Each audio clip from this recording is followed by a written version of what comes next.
Hey y'all, I know it's been a long time, but welcome back to Walk Your Talk with Christ. My name is Shanique Collins, and on this channel, what we talk about is how to be transparent in our walk with Christ.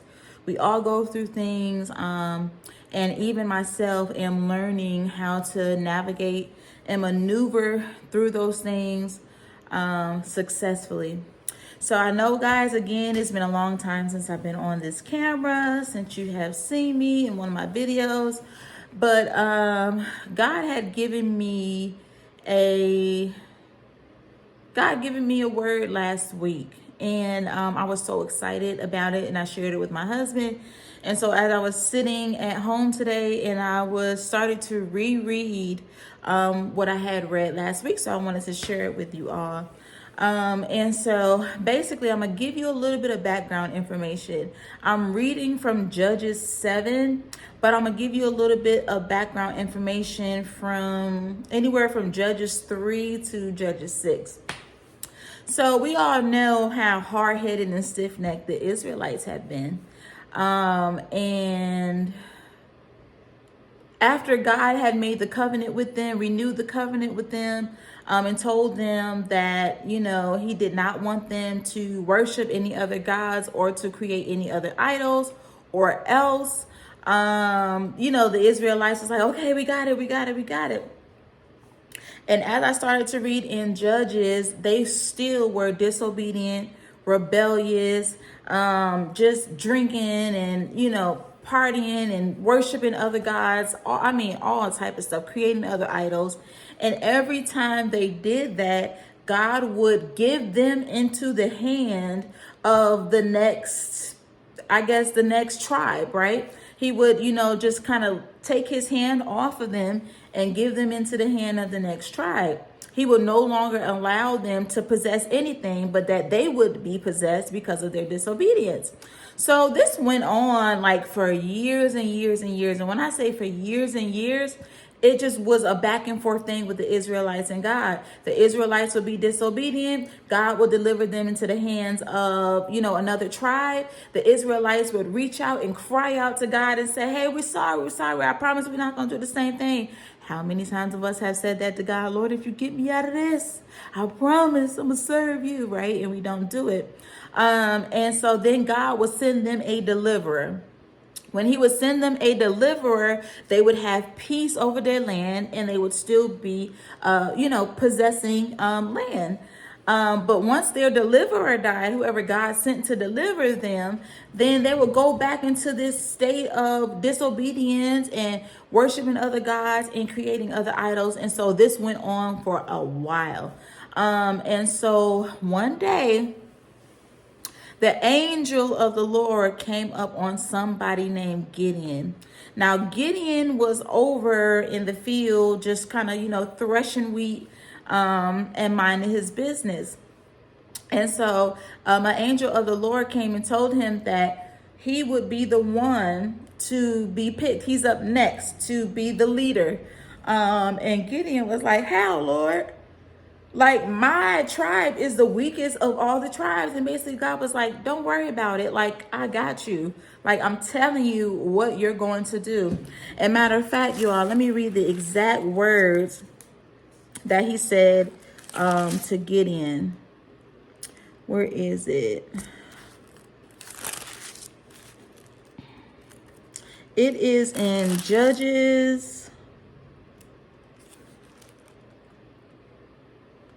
It is, hey, where is it, y'all?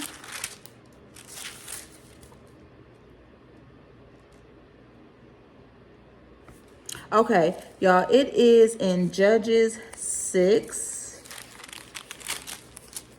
And let's see what verse.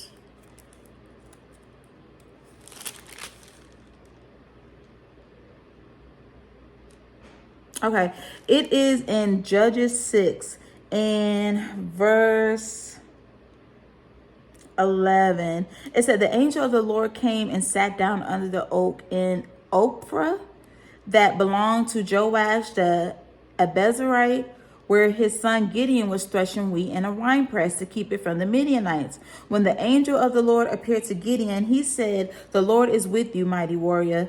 And Gideon said, "But sir, if the Lord is with us, why has all this happened to us? Where are all his wonders that our fathers told us about when they said, 'Did not the Lord bring us up out of Egypt?' But now the Lord has abandoned us and put us into the hand of Midian." The Lord turned to him and said, "Go in the strength you have and save Israel out of Midian's hand. Am I not sending you?" "But Lord," Gideon asked, "how can I save Israel? My clan is the weakest in Manasseh, and I am the least in my family." The Lord answered, "I will be with you, and you will strike down the Midianites as if they were but one man." Gideon replied, "If now I have found favor in your eyes, give me a sign that is really you talking to me. Please do not go away until I come back and bring my offering and set before you." So at that time, what Gideon did is he went and he got the best offering that he could find, killed it, did everything he needs to do, and built the altar to God. Because at that time he was questioning himself and his abilities. He's thinking like, well, first of all, why you picked me? Second of all, I'm not qualified, because how can I be qualified if I have the weakest tribe?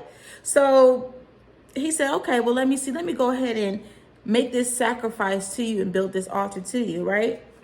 So that's what Gideon did. Gideon went, he built the altar and he sacrificed it to God. So when he did that, all of the everything disappeared, right? It consumed the fire consumed the meat, it consumed the unleavened bread, and Gideon was astonished. So Gideon came and said, "All right, Lord, I got something else." Now he need confirmation, right? You know how a lot of times that, God tells us, certain things, and sometimes it sounds too good to be true. Sometimes we question ourselves to think, okay, was that me? Or God, was that really you, what you just told me? Because sometimes with me, God just says something that's out of the blue. And I'm like, okay, where are we going with this? And what does it mean? And a lot of times I have to sit with him. Sometimes he give me the revelation, and sometimes immediately, or sometimes he just might not. And then eventually he will confirm it in other ways. And so Gideon was basically saying, okay, well, if this fleece is on the ground, let the dew not hit the fleece, but hit everything around it. So then God did that. Gideon woke up the next morning and the ground around the fleece was wet and the fleece was dry. and Gideon said, "Oh, okay, Lord, for. All right, one more time, Lord. Make it do the opposite. Let the ground be dry and the fleece be wet." So Gideon came back, and that is what exactly happened. That's what God did for him. He confirmed, like, you're hearing from me. Like, you asked me to do something and I did it. Like, I'm telling you that you are a mighty warrior. You are the one that I am choosing to deliver your people and take over the Midianites, right? So Gideon said, okay, cool. So now you all, I am going to read you Judges 7. And I'm reading it to you specifically, and I hope you can hear where I'm going with this. I haven't given you all the title because you're going to see what I'm talking about. So I'm going to be reading and stopping and interjecting, right? In Judges 7. Okay, so it said, early in the morning, Jerubbaal, that is Gideon, and all his men camped at the spring of Harod. The camp of Midian was north of them in the valley near the hill of Moreh. The Lord said to Gideon, "You have too many men for me to deliver Midian into their hands. In order that Israel may not boast against me that her own strength has saved her, announce now to the people, anyone who trembles with fear may turn back and leave Mount Gilead." So 22,000 men left while 10,000 remained. First of all, y'all, if I was leading a tribe and 22,000 men left, I would have automatically thought there is no way that I am about to go up against a whole other tribe when more than half of my men just left because they was afraid. And then I would have had to handle that at the back end. Like, y'all might not need to be in my crew because we don't need no scary people, right? So 22,000 men left, which means they had a remaining 10,000, which means that they had a total of 32,000, right? So, but the Lord said to Gideon, there are still too many men. Take them down to the water, and I will sift them for you there. If I say this one shall go with you, he shall go. But if I say this one shall not go with you, he shall not go. So Gideon took the men down to the water. There the Lord told him, separate those who lap the water with their tongues like a dog from those who kneel down to drink. 300 men lapped with their hands to their mouths. All the rest got down on their knees to drink. So we're talking about 10,000 men, 300 lapped up the water like dogs, and 9,700 kneeled down in the water to drink. Now, mind you, God told Gideon to take them down to the water because he was going to tell them which ones should go and which ones shouldn't. So I'm thinking to myself automatically, why are grown men lapping up the water like dogs? Like, I'm definitely not picking them. Like, bro, y'all don't got no type of manners or nothing. Y'all slick slow, but I'm not picking y'all, right? So I'm naturally thinking God will pick the other 9,700 who kneeled in the water to drink, right? And I'm thinking that because in most scenarios, kneeling is an act of honor. It's something that is like universally accepted. If somebody is kneeling to propose, I mean, that's something that's looked upon with honor. If somebody is kneeling in front of somebody that is, like a power, right? It's a sign of respect. When we get on our knees and we kneel and we pray, that is a sign of respect and honor to God. So it's looked at for the most part respectably.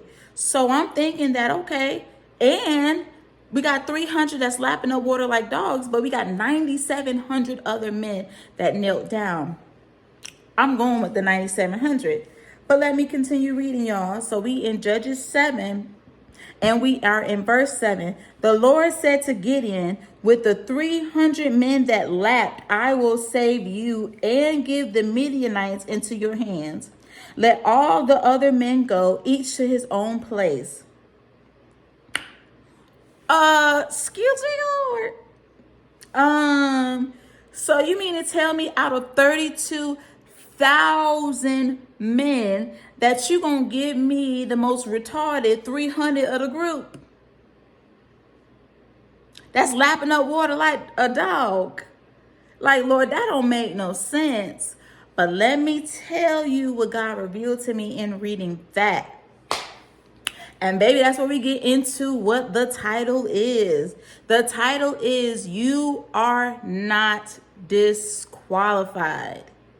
You are not disqualified.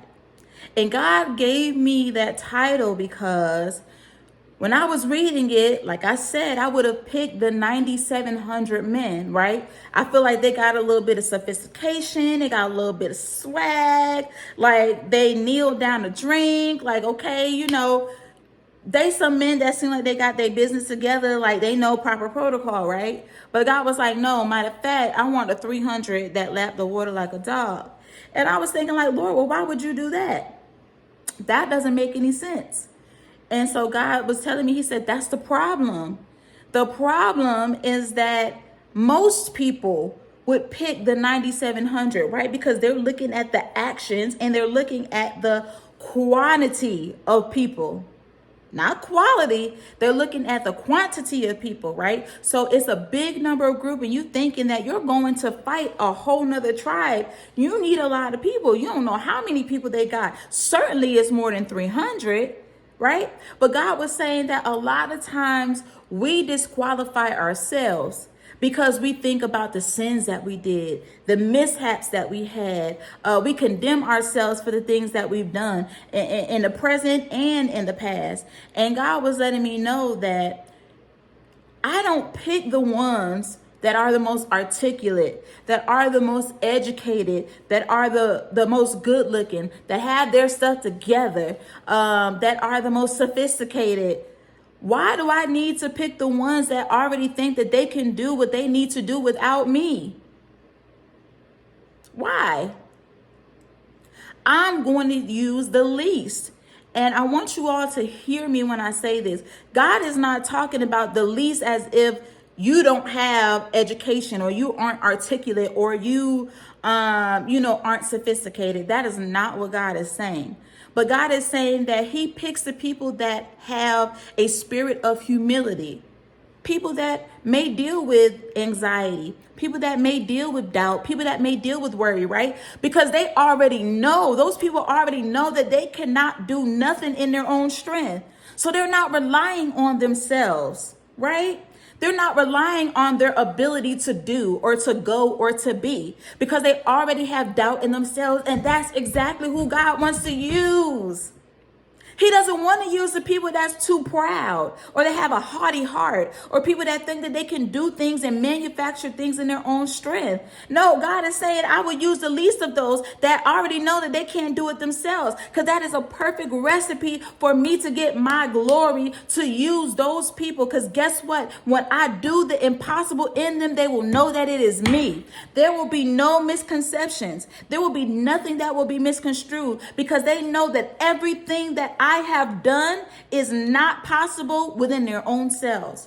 And that's what I want to use. I said, okay, God, look at you. Look at you. And then God told me on top of that, and I didn't even need the 300. I just did the 300 for giggles, right? I'm just paraphrasing, but God was like, I didn't even need the 300. Baby, I didn't even need the all I needed was the one, because you're an actual vessel. Just like David and Goliath. There were so many people in that village that was afraid. They were afraid. God didn't need David to have a team behind him.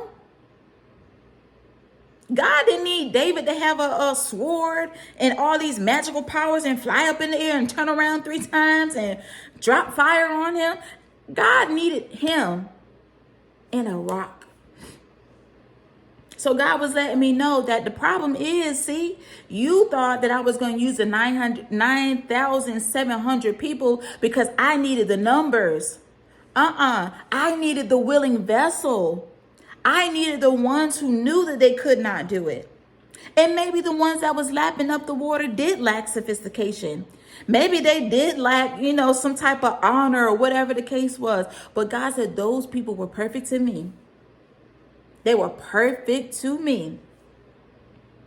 And so when God gave me that revelation, y'all, I just sat on there like, wow. Because for me, baby, I would have chose the 9,700 because I need some people. How are we going to win this thing? But that was the problem, because God said, you're going to win it with me. I'm all you need. You don't need anything else. I am all that you need. I already told you that I was going to give them into your hands, so that part is done. Now what we doing is just for looks purposes. Because the truth be told, I ain't need nobody. If this is what I wanted to do, I could do it all by myself. But I'm like, okay, God, okay. All right, y'all, so I'm gonna finish reading. So we on verse 8. So Gideon sent the rest of the Israelites to their tents, but kept the 300 who took over the provisions and trumpets of the others. Now the camp of Midian lay below him in the valley. During that night, the Lord said to Gideon, get up, go down against the camp, because I am going to give it into your hands.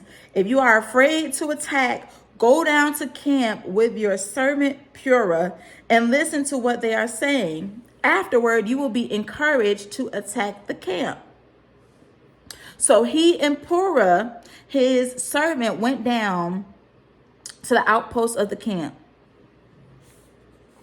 The Midianites, the Amalekites, and all the other eastern peoples had settled in the valley, thick as locusts. Their camels could no more be counted than the sand on the seashore. So we're going to stop right there. So God had me to stop right there because when it said the Midianites, the Amalekites, and all the other eastern peoples had settled in the valley, thick as locusts, their camels could no more be counted than the sand on the seashore. That means they had their stuff together. They had the people and they had the transportation.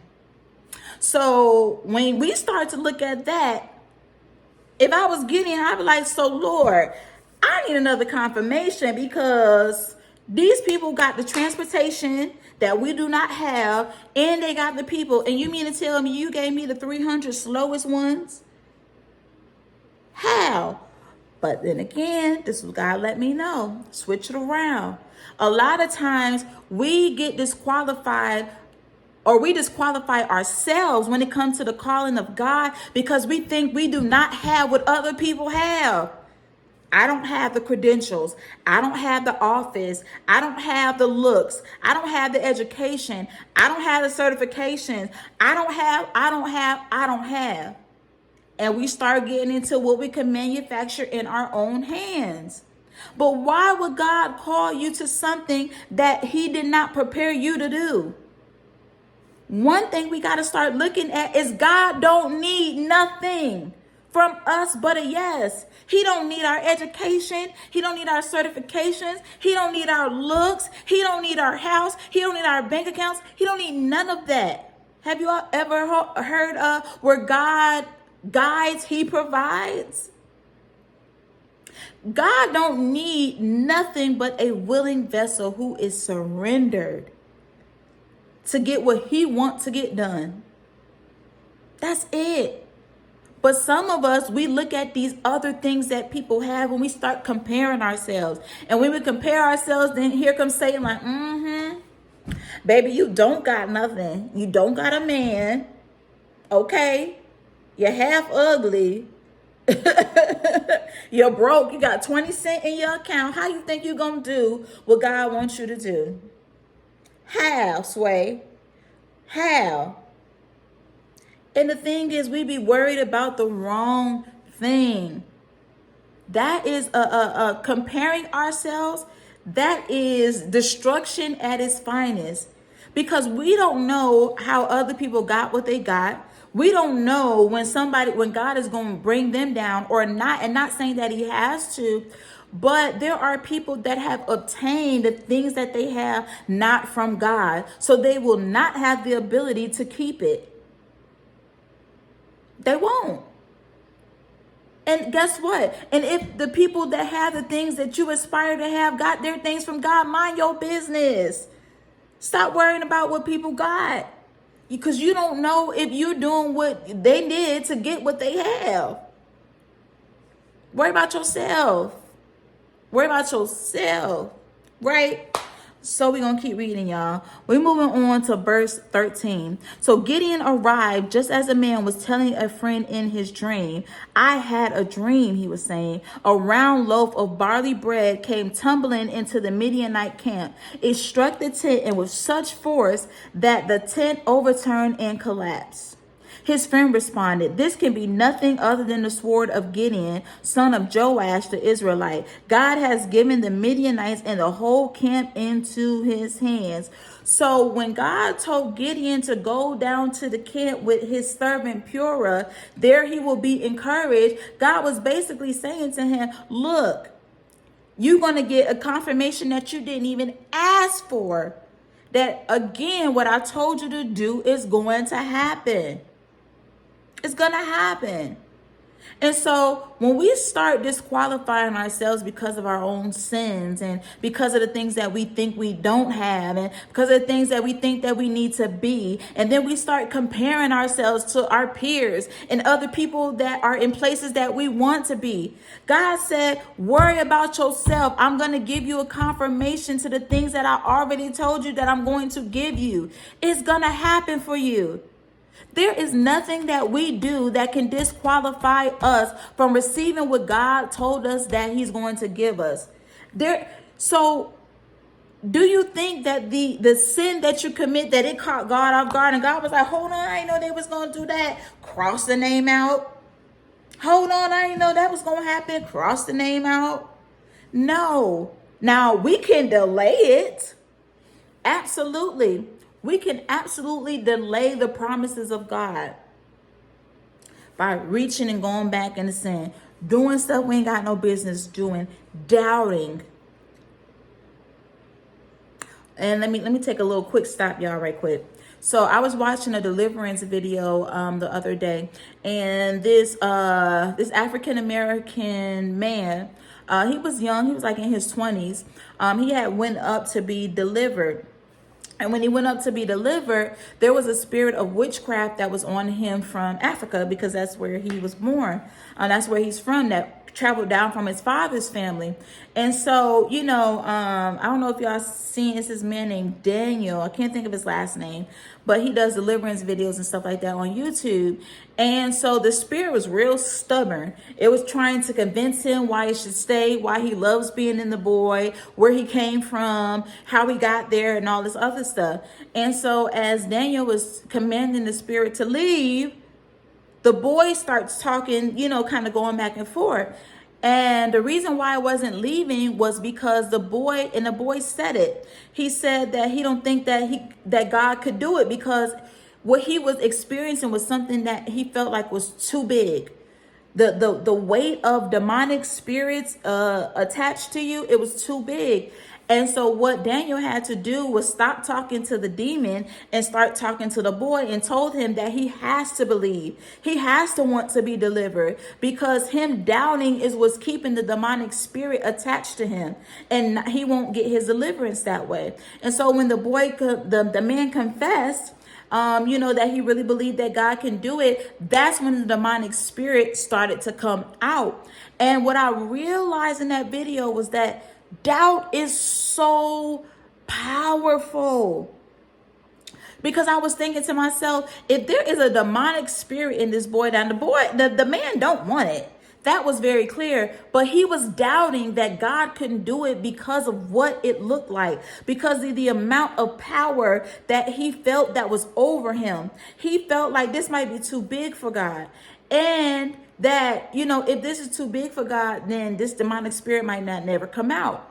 So when I saw that, it made me think, how many of us doubt God and think that, okay, Lord, well, we're double-minded, basically. We doubt God, but at the same time, we're like, okay, Lord, it's going to happen. It's going to happen. But Lord, how it's going to happen? Lord, when it's going to happen? This thing that I feel like you're about to bless me with, I think it might be too big, Lord. My mind can't conceive. And I was talking to my husband last night, and I said that I know that God is going to do something big for me, but at the same time, I do not try to think about what is going to be and how it's going to come about, because my brain can't even conceive. And when I start thinking in my mind and about what God is going to do, I start coming up with all these things. And I said, Mel, it is not your job to worry about how this is going to happen. That's God's business. All your job to do is keep working in faith. That's it. How God is going to do what he needs to do, that's his business. That's it. And so I just wanted to just kind of tell you all that when God is telling us to do something, y'all, it's so important that you bind the spirit of doubt, because that can cause a hindrance or a delay in your promise coming. Because one thing God told me, how can I do what you don't believe? How? It's not a doubt on me if I can do it, but how can I do what you don't believe if I need your belief to activate what I want to do or what I'm going to do? Now, whenever it's going to take you to come along to it, that's your business. But I need your belief in me to activate what I'm going to do in you. And that goes along with this story of Gideon. Because Gideon went down there and saw that the Amalekites and the Midianites, they had camels as vast as the sand. And they had more people than you can count. And God just told him to get rid of what? 31,700 people,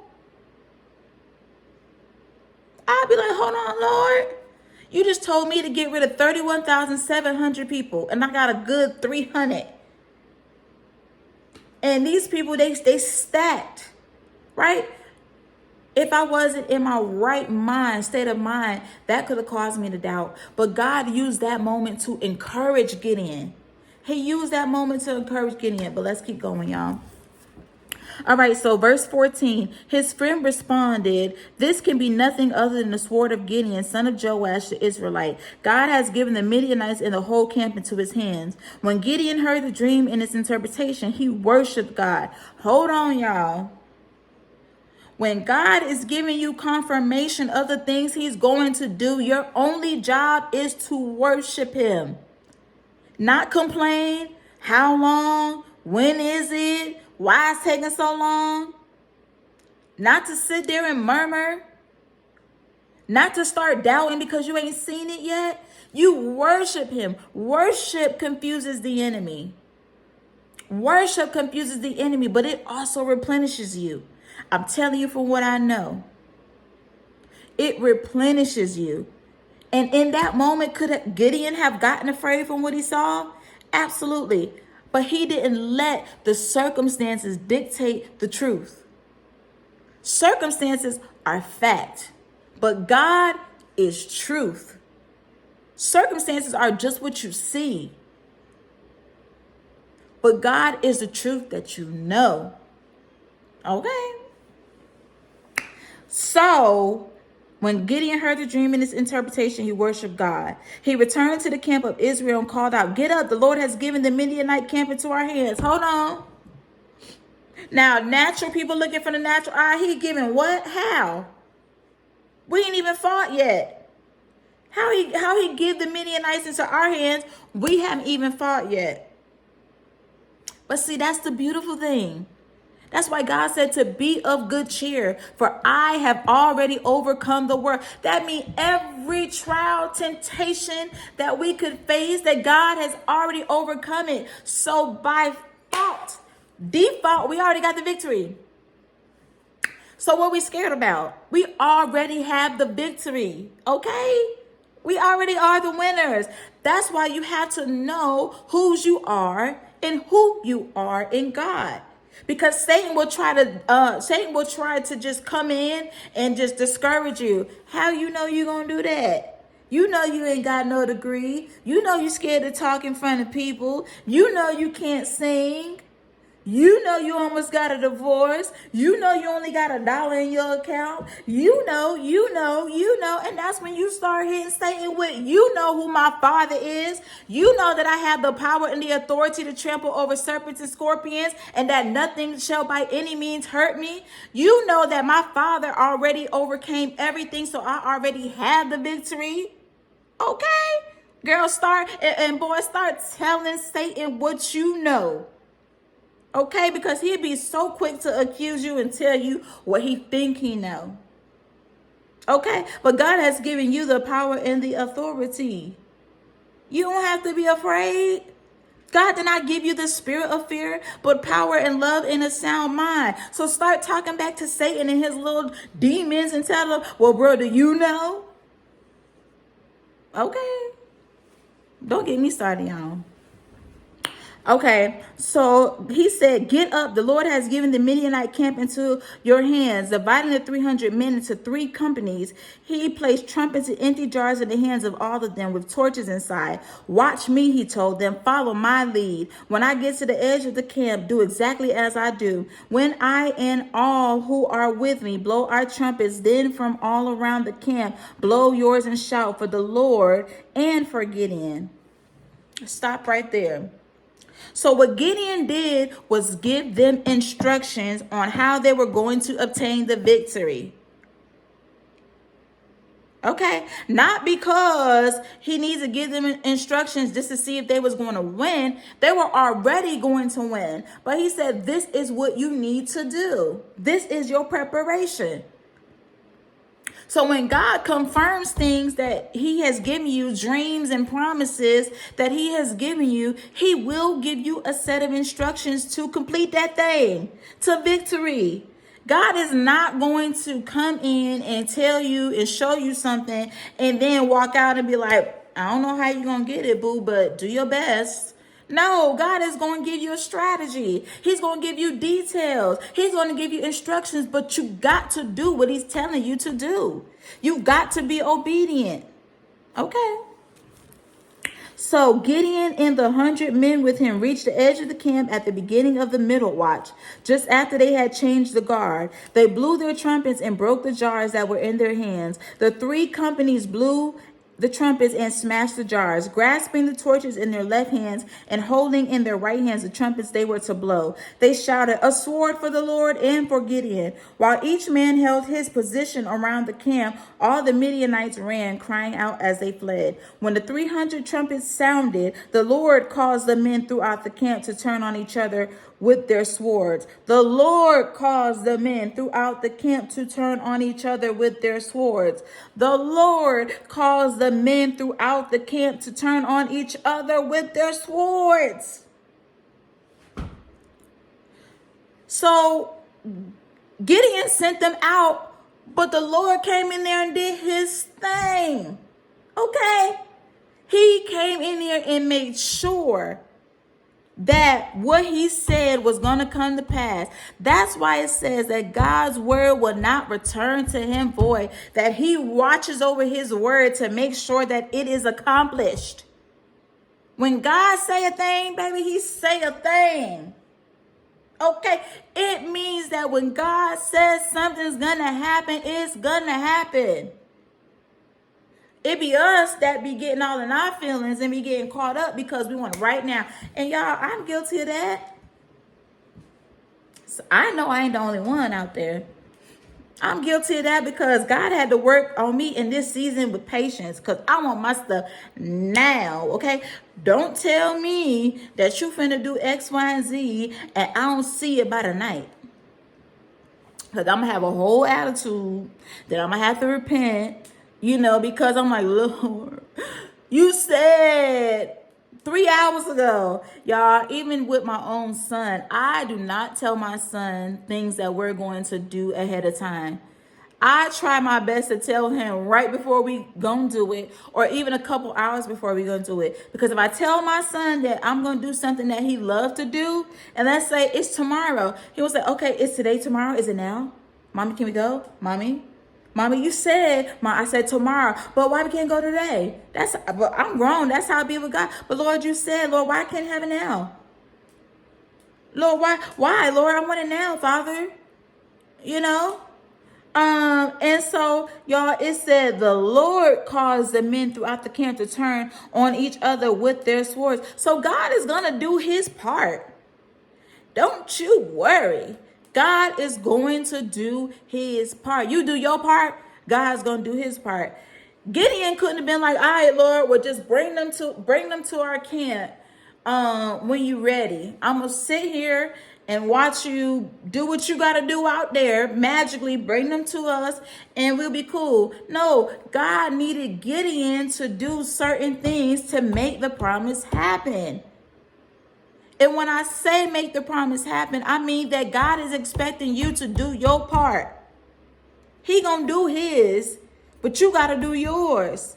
Y'all, this is something that I had to learn because I thought that when God told me to do something, I could start it off. And when I say start it off, I mean I was going to take a step and then God was going to do the rest. You have to be consistent. And y'all, it took me a long time. I threw a temper tantrum for a long time. I'm transparent on this channel, so I don't care what nobody got to say. Okay? I took a long time because I did not want to do what God was telling me to do. I said, well, Lord, why you tell me to do this? And I didn't even ask for it in the first place. And then I had to really get myself together because I was like, I want everything that God had for me. I do. Because what God has for me is better than what I have for myself. What God has for you is better than what you have for yourself. But you got to do your part. Once God give you confirmation and God is telling you, I'm telling you what I said is going to happen. I'm telling you. And he give you confirmation, you go out there and you step out on faith and do what God told you to do. God going to come in and make all the men in your camp, all the enemies in your camp turn the swords against themselves. That's what he going to do. Because he don't play about his children. Just like I don't play about mine. He don't play about his children. All right, y'all, let me finish. So, the army fled to Beth Shittah toward Zerah as far as the border of Abel, Mahlah near Tabith. So y'all, basically they ran. It's a lot of Hivites, Jebusites, Hittites, Amalekites, Midianites. It's a lot of that I can't pronounce, y'all. But basically, what he did was he did exactly what he said he was going to do. Gideon defeated the Midianites, and God delivered them into his hands. So, y'all, that is the end of what I had to say. But I literally just had to say, y'all, be encouraged. Be encouraged. This is a word of encouragement. You are not disqualified. I don't care what you done did, what you done said, how you done acted. You are not disqualified. What is that scripture that said that God will use the things of the world to confound the wise? Sometimes we think we know too much. We think we know how God gonna do stuff. We think we know how things are gonna look or where it's gonna come from or what it's gonna feel like, and we know nothing. That's why God said he uses the things of this world to confound the wise. He uses the dumb things of this world to confound the people that think that they know it all. I've been there. I thought I knew exactly what God was going to do, how he was going to do it, and my life looked at the complete opposite. Right? Because I just thought I knew everything, and I thought that I could tell God how it needed to be done. God, he working on me, y'all. I know he working on y'all too. But y'all, I had to get on here and encourage y'all that you are not disqualified, okay? What God said is going to come true and it's going to come to pass.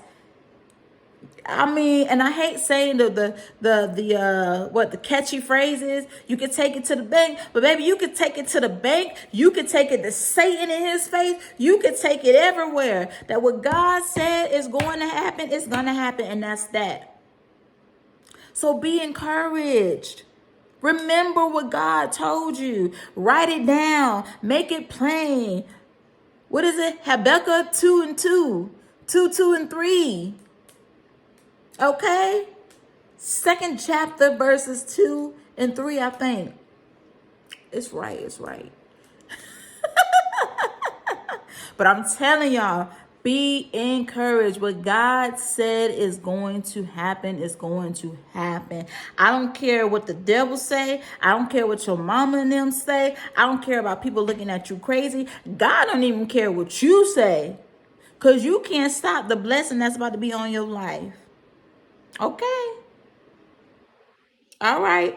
I just want to tell you, keep it cute and keep it mute, okay? Don't be out there speaking death out of your mouth, speaking destruction out of your mouth, speaking the enemy's lies out of your mouth. Keep it cute and keep it mute and keep going, okay? So I love y'all. Again, my name is Melshani Collins. This is Walk Your Talk with Christ, and I will see you all later.